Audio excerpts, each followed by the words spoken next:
नमस्कार, PTC news देख रहे सभी दर्शकों का स्वागत। मैं हूं आपके साथ अतुल वर्मा, लेकर हाजिर हूं प्रदेश की तमाम खबरों का हाल। बुलेटिन का आगाज करेंगे, लेकिन सबसे पहले एक नजर हेडलाइंस पर। फरीदाबाद के तनु हत्याकांड के मामले में पुलिस का बड़ा खुलासा। मुख्य आरोपी ससुर ने हत्या से पहले किया था बहू से दुष्कर्म। सोनीपत की स्पेशल क्राइम यूनिट ने मुठभेड़ के बाद गैंगस्टर रवि लांबा को किया गिरफ्तार। बदमाश के पैर में लगी गोली, अस्पताल में भर्ती।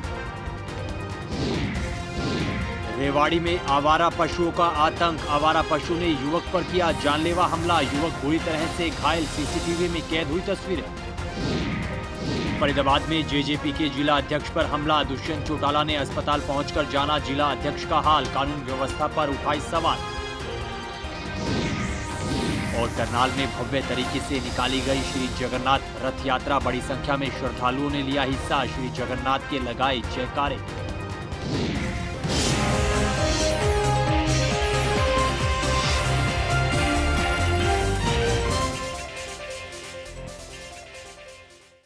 तो चलिए बुलेटिन का आगाज करेंगे बड़ी खबर के साथ। फरीदाबाद में तनु हत्याकांड के मामले में पुलिस ने बड़ा खुलासा किया है। जानकारी के मुताबिक पुलिस पूछताछ में कई बड़े खुलासे हुए हैं। हत्याकांड के मुख्य आरोपी ससुर ने पूछताछ में कई बातें कबूली हैं। बताया ये जा रहा है कि मुख्य आरोपी ससुर ने ही अपनी बहू की हत्या की और हत्या से पहले दुष्कर्म की वारदात को अंजाम दिया। पुलिस अधिकारी ने बताया कि मुख्य आरोपी ने दुष्कर्म और हत्या के बाद बेटे की मदद से शव को गली में ही दफना दिया और उसे लापता बताने की कोशिश की। पुलिस अधिकारी ने बताया कि जांच के दौरान फरीदाबाद पुलिस को यह जानकारी मिली है कि बहू की जान लेने की साजिश में आरोपी की पत्नी यानी तनु की सास, पति और ननद भी शामिल थी। फिलहाल पुलिस ने सास ससुर को गिरफ्तार कर लिया है, लेकिन आरोपी पति अभी फरार है। रोशन नगर में जो एक महिला की हत्या करके जो दबाने का मामला सामने आया था, उस संबंध में एफआईआर नंबर 285 पल्ला पुलिस स्टेशन के अंदर पहले ही जो है वो दर्ज की गई थी। इनिशियली जो है ये मिसिंग के जो सेक्शन थे 127 बीएनएस के तहत मुकदमा दर्ज किया गया था, लेकिन बाद में जब इस केस उजागर हुआ और ये मामला जब हत्या का आया तो उसमें धारा 103 बीएनएस जो है वो 20/6 को ईजाद की गई थी, उसमें ऐड की गई थी। इसी संदर्भ में जो मृतका के जो ससुर है भूप सिंह, उसे पहले ही गिरफ्तार कर लिया गया था। मामले की जो गंभीरता है उसको देखते हुए इन्वेस्टिगेशन क्राइम ब्रांच डीएलएफ को पुलिस आयुक्त महोदय के द्वारा जो है वो ट्रांसफ़र की गई थी। उसी मामले में जब आगे पूछताछ की गई पुलिस रिमांड के दौरान और अन्य जो परिवार के सदस्य थे उनकी संलिप्तता के संबंध में जब गहनता से पूछताछ की गई तो इसमें अन्य लोगों की जो भूमिका भी सामने आई। जो मृतका की सास है सोनिया, वो भी इस साजिश के अंदर शामिल थी और कॉन्स्पिरेसी में शामिल थी, जिसे गिरफ्तार करके जुडिशियल कस्टडी के अंदर भेजा गया है। और मृतका का पति अरुण जो है वो भी इस पूरी मामले के अंदर शामिल था, हत्या करने के अंदर भी शामिल था। जो भी फरार है उसे गिरफ्तार किया जाए। सोनीपत की स्पेशल क्राइम ब्रांच टीम ने एक गैंगस्टर रवि लांबा को गिरफ्तार किया है। इस पूरे मामले की जानकारी देते हुए क्राइम यूनिट के प्रभारी ने बताया है कि उन्हें सूचना मिली थी और सूचना के बाद इनामी बदमाश रवि उर्फ लांबा को गिरफ्तार किया गया है। मुठभेड़ के दौरान बदमाश के पैर में गोली लगी है, जिसे इलाज के लिए अस्पताल में भर्ती करवाया गया है। पुलिस अधिकारी ने बताया कि गैंगस्टर रवि लांबा हरियाणा और दिल्ली पुलिस के लिए सिरदर्द बना हुआ था। उन्होंने बताया कि बरोड़ा निवासी रवि उर्फ लांबा, जो कि राजेश बवाना गैंग से जुड़ा हुआ है, फिलहाल आरोपी से आगे की पूछताछ की जाएगी। ये बरोड़ा का इनामी बदमाश था रवि उर्फ लांबा, जिसको एक इनकाउंटर में यहाँ राउंड अप किया गया है बरोड़ा के पास से, जो सिविल हॉस्पिटल खरखोदा में एडमिट। कहाँ जा रहा था, क्या कुछ पता लगा था टीम को? ये हमारे पास सूचना थी कि आज देर रात इसको अपने गांव में जाना है, जिसको हमने यहाँ नाकाबंदी करके राउंड अप किया। काफ़ी संगीन अपराधी है, कई इस पे मुकदमे हैं, गांव में भी वारदात को अंजाम दे चुका है, तो कितनी बड़ी कामयाबी पुलिस मान के चल रही है इसको पकड़ना? तो कामयाबी तो ये है, लेकिन आगे इससे अपराध रुक जाएगा। अब जो इसने करना था और अब जेल में ये जाएगा। अब तक की जानकारी में पूछताछ में क्या कुछ पता लगा है कि क्या अपराध करने को अंजाम देने को वो जा रहा था? अपराध तो गांव में ही इसकी रंजिश है, उसमें इसने पहले भी एक्सटॉर्शन के मुकदमे हैं, 302 के भी मुकदमे हैं और हत्या के प्रयास के भी मुकदमे हैं। वैसे संगीन अपराधी का ये भी पता नहीं होता क्या अपराध आगे भविष्य में घटित कर। रेवाड़ी नगर परिषद बेशक आवारा पशुओं को पकड़कर गौशाला भेजने का दावा हर बार करता है, लेकिन जमीनी हकीकत कुछ और है। ताजा तस्वीर सेक्टर 4 की आपको दिखा रहे हैं, जहां पर आवारा पशु का आतंक देखने को मिला है। आवारा पशु के हिंसक होने और एक युवक पर जानलेवा हमला करने का मामला सामने आया है। वहीं ये पूरी घटना आसपास लगे सीसीटीवी कैमरे में कैद हुई है। जानकारी के मुताबिक पहले आवारा पशु ने युवक को दौड़ाया और उसके बाद हिंसक होकर युवक को कई बार रौंदा। इस दौरान बीच बचाव के लिए आए लोगों पर भी आवारा पशु ने हमले का प्रयास किया, लेकिन कड़ी मशक्कत के बाद युवक को छुड़ा लिया गया और घायल हालत में अस्पताल ले जाया गया। इधर स्थानीय लोगों ने आवारा पशुओं के बढ़ते आतंक को लेकर रोष जाहिर किया है। मैं घर से निकला था 6:30 बजे के करीब। मैं पीछे खेलने जा रहा था। मैंने गली में बाइक मोड़ी, उसने पीछे से अटैक करा। मैंने बाइक छोड़ी, जैसे मैंने छोड़ी वो ऊपर गिर गई। उसने ऊपर से हमला करा पीछे से मेरे से। फिर मैं छुड़ा के पिछले साइड वाले प्लॉट में गया, उधर हमला करा। 3-4 आदमियों ने बचाने की कोशिश करी पर वो हटी नहीं।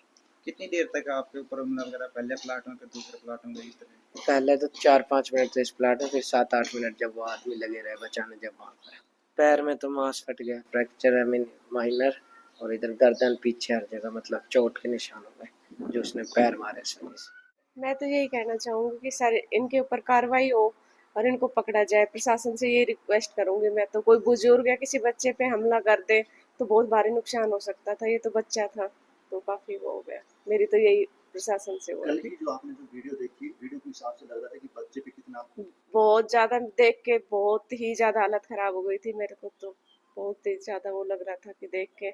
लेकिन कहाँ पे वारदात हुई थी? ये बिल्कुल मेरे साइड घर के बिल्कुल साइड सेक्टर 4 में। अच्छा। हाँ पहले भी इस तरह से कोई आपके आसपास? हाँ जी, अभी 6 महीने पहले भी एक बुजुर्ग महिला को मारा था और एक बच्चे को भी मारा था। तो हम तो यही चाहेंगे कि भाई जल्दी से जल्दी इन पे कार्रवाई हो और इनको पकड़ा जाए। खबर फरीदाबाद से है। फरीदाबाद में जननायक जनता पार्टी यानी जेजेपी के जिला अध्यक्ष पर हमला करने का मामला सामने आया है। वहीं इस घटना के बाद जेजेपी नेता दुष्यंत चौटाला फरीदाबाद पहुंचे और अस्पताल पहुंचकर घायल जिला अध्यक्ष का हाल जाना है। इस दौरान दुष्यंत चौटाला ने प्रदेश में बिगड़ती कानून व्यवस्था पर सवाल उठाए और मुख्यमंत्री नायब सिंह सैनी से इस मामले में संज्ञान लेने और कार्रवाई की मांग की। दुष्यंत चौटाला ने कहा कि इस मामले की जांच एसआईटी द्वारा की जानी चाहिए। ये साफ दिखाता है कि किस तरह की लॉ एंड ऑर्डर सिचुएशन आज हरियाणा में है। कि पहले तो रॉन्ग साइड गाड़ी ले आई, इनकी गाड़ी रोकी, फिर गुंडा तत्वों को बुलाया, मारपीट करी दोनों पैसेंजर के साथ। दोनों की रिब्स डैमेज्ड है, बुरी तरह लाठी डंडों से इनको पीटा गया। और उसके बाद भी 24 घंटे फरीदाबाद पुलिस को लगे एफआईआर करने। मुख्यमंत्री तो कहते हैं मैं गर्व करता हूं अपनी पुलिस पर। आज पुलिस की ये हालत है कि 15 से 20 लोग इस पूरी घटनाक्रम में इन्वॉल्व थे। उनमें से 3 को एक बार पकड़ा, 4 को कोई आज सुबह या कल रात को पकड़ा है। और अभी तक कार्रवाई के तौर पर सिर्फ मूवमेंट दिखाई गई है, उनको बेल दे दी। मेरी अभी सीपी साहब से भी बात हुई है। मैंने उनको ये कहा है कि सीनियर एसीपी रैंक के ऑफिसर की अध्यक्षता में एक एसआईटी इस पर बनाई जाए। खबरों में आगे बढ़ते हैं, अगली खबर का जिक्र करेंगे। प्रदेश के कैबिनेट मंत्री किशन बेदी ने कलांवाली पालिका चुनाव में भाजपा प्रत्याशी के पक्ष में प्रचार करते हुए वोट की अपील की है। इस दौरान उन्होंने 30 जून के बाद कलांवाली में अच्छे दिन आने का दावा किया है। मंत्री किशन बेदी ने इस दौरान कांग्रेस विधायक पर भी जमकर निशाना साधा। उन्होंने कहा कि कांग्रेस विधायक ने विधानसभा में कभी कलांवाली की आवाज नहीं उठाई और न ही मुख्यमंत्री के समक्ष इलाके की कोई भी समस्या रखी है। देश च राहुल की सरकार बन जाए, वो सारे जोर जार लगा के 99 सीट आई, 100 भी नहीं आई। ठीक है ना? फिर कहने लगे शायद हुड्डा की सरकार बन जाए तो तुसीं गलती कर ली, कांग्रेस नूं वोट दे दी। हुण तो तुहानूं बनी बनाई सरकार दे विच लड़ाण आए आपां, हुण तो हिस्सा पाना ना। हुण तो कोई शक सुबह कोई नहीं। ਤੋਂ ਬਾਅਦ ਨਾਇਬ ਸੈਣੀ ਦੇ ਨਾਲ ਰਲਣਾ ਹੈ ਔਰ ਡੀਸੂ ਪ੍ਰਧਾਨ ਨੂੰ ਸਾਥ ਲੈ ਕੇ ਰਲਣਾ ਹੈ। ਮੈਂ ਤੁਹਾਨੂੰ ਇੱਕ ਵਾਅਦਾ ਕਰ ਰਿਹਾ, ਮੈਂ ਕੱਲ ਪਰਸੋਂ ਦਾ ਸੁਣ ਰਿਹਾ, ਕਹਿੰਦਾ ਜੀ ਇੱਥੇ ਦਾ ਮੰਡੀ ਦਾ ਸੈਕਟਰੀ ਜੀ ਕਹਿਣਾ ਮੰਨਦਾ ਜੀ, ਨਗਰਪਾਲਿਕਾ ਦਾ ਫਲਾਣਾ ਨਹੀਂ ਕਹਿਣਾ ਮੰਨਦਾ ਜੀ, ਟਿਮਕਾਣਾ ਨਹੀਂ ਕਹਿਣਾ ਮੰਨਦਾ ਜੀ। ਭਾਈ ਸਿੱਧੀ ਜੀ ਗੱਲ ਹੈ, ਬਿਨਾਂ ਖਸਮ ਗੁਸਾਈ ਤੋਂ ਘਰ ਨਹੀਂ ਚੱਲਦਾ। ਲਾਣੇਦਾਰ ਠਾੜਾ ਹੋਵੇ ना घर दे वाल कोई झांक नहीं सकता। खबरों में आगे बढ़ेंगे, अगली खबर का जिक्र करेंगे। देश में इमरजेंसी की 50वीं बरसी पर भाजपा नेताओं द्वारा पूर्व प्रधानमंत्री इंदिरा गांधी और कांग्रेस पर निशाना साधने को लेकर कांग्रेस सांसद कुमारी सैलजा ने भाजपा नेताओं पर पलटवार किया है। सिरसा पहुंची कांग्रेस सांसद कुमारी सैलजा ने भाजपा नेताओं के बयानों पर क्या कुछ कहा है, सुनेगा। आज के दिन देश की छवि को चार चांद लगाने के लिए सरकार क्या कर रही है। अब देखो गरीबों की जो हालत हो गई है, और केवल जो असली मुद्दे हैं लोगों के, उनसे ध्यान भटकाने के लिए भाजपा और सरकार, इनके मंत्री, ये सभी लोग लग जाते हैं। कब ये आगे बढ़ेंगे मानसिक रूप से? देश की बात करो, बेरोजगारी की बात करो, गरीबों की बात करो, लोगों के विकास की बात करो, उस पर इनका कोई ध्यान नहीं है। चुनाव आता है तो किसी ना किसी तरह से लोगों को बांटने की बात करते हैं, और लोगों का जो कार्य होना चाहिए, आज हम जहाँ बैठे हैं आप यहीं पे देख लो, चाहे गांव है, कस्बे हैं, शहर हैं, कहीं कोई काम आपको नजर नहीं आएगा। केवल बातें ही बातें हैं, और छवि तभी देश की बेहतर होगी कि केवल ये 4 ट्रिलियन इकोनॉमी की बात ना करें, ये देखें कि आम लोगों की जिंदगी कैसे बेहतर हुई। खबर पानीपत से है। पानीपत में एक युवक के साथ साइबर फ्रॉड का मामला सामने आया है, जिसमें युवक के बैंक खाते से 2 लाख से ज्यादा की रकम डेबिट हुई है। पीड़ित युवक ने बताया कि उसने मां के इलाज के लिए पैसे जोड़े थे, लेकिन उनके खाते से 2,31,000 रुपए की राशि डेबिट हो चुकी है। पीड़ित युवक ने बताया कि उन्होंने ना तो कोई OTP शेयर किया, ना ही किसी लिंक पर क्लिक किया, और ना ही उनके पास कोई कॉल आई।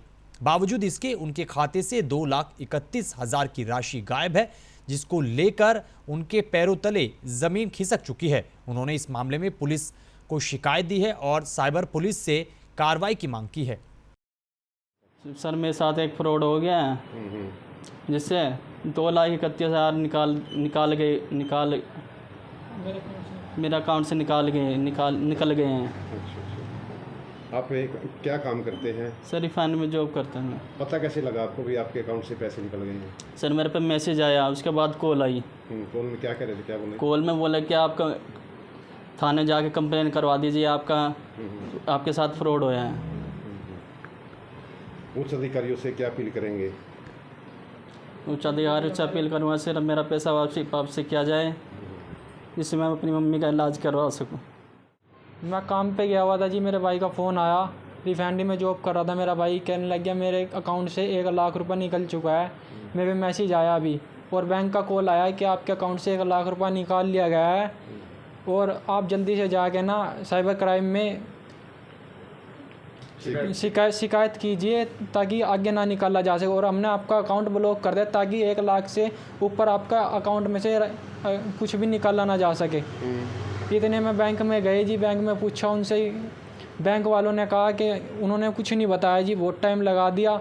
उसके बाद उन्होंने डिटेल देने में बहुत टाइम लगा दिया। हमने कहा जी कुछ तो बता दो, उन्होंने हमारा सहयोग नहीं किया। वो कह रहे साइबर क्राइम वालों पे जाओ आप, वो सुनेंगे आपकी बात, उनके पास जाओ। नीरे टाइम बाद उन्होंने मेरे को स्टेटमेंट निकाल के दी, 1.5 घंटे बाद ये स्टेटमेंट निकाल के दिया जी उन्होंने। उसके बाद हमें साइबर क्राइम वालों पे ऑनलाइन शिकायत दर्ज करवाई है जी। कुरुक्षेत्र के थानेसर नगर परिषद की ओर से अतिक्रमण अभियान शुरू किया गया है, और इस अभियान के तहत शहर भर में जगह जगह पर अतिक्रमण के खिलाफ कार्रवाई की जा रही है। जानकारी के मुताबिक नगर परिषद की टीम ने पुलिस प्रशासन के सहयोग से शहर में कई जगहों पर अतिक्रमण हटाओ अभियान चलाया, और अतिक्रमण करने वाले दुकानदारों के चालान किए और सामान भी जब्त किया। नगर परिषद के अधिकारियों ने बताया कि कई जगहों पर अभियान चलाकर कार्रवाई की गई है। दुकानदारों को आगे के लिए चेतावनी भी दी गई है, साथ ही प्लास्टिक लिफाफे रखने पर चालान भी काटा गया है। हमारे जो ईओ साहब है, राजीव कुमार ईओ साहब, और अपने यहाँ से प्राप्त होती इसका सेक्टर 13 मार्केट से भाई यहाँ पर ज़्यादा जैसे फुटपाथ पे भी सड़कों लोगों द्वारा रेडी ज़्यादा लगाई गई थी भाई यहाँ पर आने जाने में लोगों को समस्या होती है। अटवाइजर SHO साहब भी थे अभी थे, तो आज वहाँ से भी और रोड से भी कोई एक्सीडेंट वगैरह ना हो उनको हटवाया गया और जो दुकानदार पॉलिथीन वगैरह के खिंचवाने ये मोहन नगर वाले रोड पे है और मोहन सेक्टर 13 की मार्केट में। सर कई पॉलिथीन भी यूज हो रहा है और हाँ उनके लिए उनको लोगों को भी जागरूक किया चलान भी की। म्यूनसिपलिटी कमेटी से हमारे पास पत्र आया था भाई चौक पे अतिक्रमण हो रहा है इसका हटवाओ। आज हमने पुलिस से हल्प दे के ये अतिक्रमण हटवा दिया और इन्होंने चलान कर दिया, म्यूनसिपल कमेटी वाले ने उनका चलान कर दिया। सर पॉलिथीन भी यूज हो रहा है क्या उसके ऊपर भी कार्रवाई हो रही है यहाँ पर अभी तक? वो म्यूनसिपलिटी कमेटी वाले कर रहे हैं, उनका चलान कर रहे हैं दुकानों वालों। खबरों में आगे बढ़ेंगे, अगली खबर का जिक्र करेंगे। देश भर में श्री जगन्नाथ भव्य रथ यात्रा का आगाज हो गया है। इसी कड़ी में तस्वीरें आपको करनाल की दिखा रहे हैं, जहां पर श्री जगन्नाथ रथ यात्रा का आयोजन किया गया। श्री जगन्नाथ पुरी की भांति करनाल में पहली बार 3 रथों पर जगन्नाथ यात्रा निकाली गई। इस दौरान करनाल समेत आसपास के इलाकों से बड़ी संख्या में श्रद्धालुओं ने इस रथ यात्रा में हिस्सा लिया और श्री जगन्नाथ का आशीर्वाद लेते हुए जयकारे भी लगाए। वहीं महात्मा तेजस्वी दास ने कहा कि श्री जगन्नाथ यात्रा आध्यात्मिक उद्देश्य के लिए निकाली जा रही है। जगन्नाथपुरी में होते 3 रथों पे यहाँ पे GBPS में पहली बार हो रहा है कि 3 रथों पे भगवान जी की रथ यात्रा निकाली जा रही है। जैसे देख रहे पहले बलदेव जी का रथ होगा, फिर बीच में सुभद्रा जी का रथ होगा, फिर जगन्नाथ जी की रथ होगी और अलग अलग जगह से मतलब उत्तर प्रदेश से, यूपी साइड से, नोएडा, दिल्ली, लखनऊ, लुधियाना, पंजाब, चंडीगढ़, पानीपत, करनाल सब जगह से बहुत श्रद्धालु आए हुए हैं कि आज जगन्नाथपुरी के साथ साथ और जगन्नाथपुरी की भांति ही 3 रथों पर भगवान जगन्नाथ जी की रथ यात्रा का भव्य आयोजन GBPS ट्रस्ट वृंदावन के द्वारा GBPS भक्तवृंद करनाल के सहयोग से किया जा रहा है। और इस जगन्नाथ रथ यात्रा में जो भी भाग लेता है उसको वही फल प्राप्त होता है जो जगन्नाथपुरी में उड़ीसा में रथ यात्रा में भाग लेने का, तीर्थ करने का फल प्राप्त होता है। तो मेरा सभी करनाल वासियों से निवेदन है कि वो इस रथ यात्रा में अवश्य भाग लें, प्रसाद अवश्य ग्रहण करें। आपका मकसद क्या रहता है इस यात्रा का? इस रथ यात्रा का मुख्य मकसद है श्री कृष्ण को प्रसन्न करना, क्योंकि भक्तिमय यात्रा है। इसका कोई सामाजिक या कोई भौतिक उद्देश्य नहीं, इसका उद्देश्य आध्यात्मिक है और आध्यात्मिकता की सर्वोच्च पराकाष्ठा का नाम है भक्ति योग। तो इन तस्वीरों के साथ फिलहाल इस बुलेटिन में इतना ही, लेकिन PTC न्यूज़ पर खबरों का सिलसिला बदस्तूर जारी है। आप बने रहिए PTC न्यूज़ के साथ और PTC परिवार की तरफ से आप सभी को श्री जगन्नाथ रथ यात्रा की ढेर सारी शुभकामनाएं। दीजिए इजाजत, नमस्कार।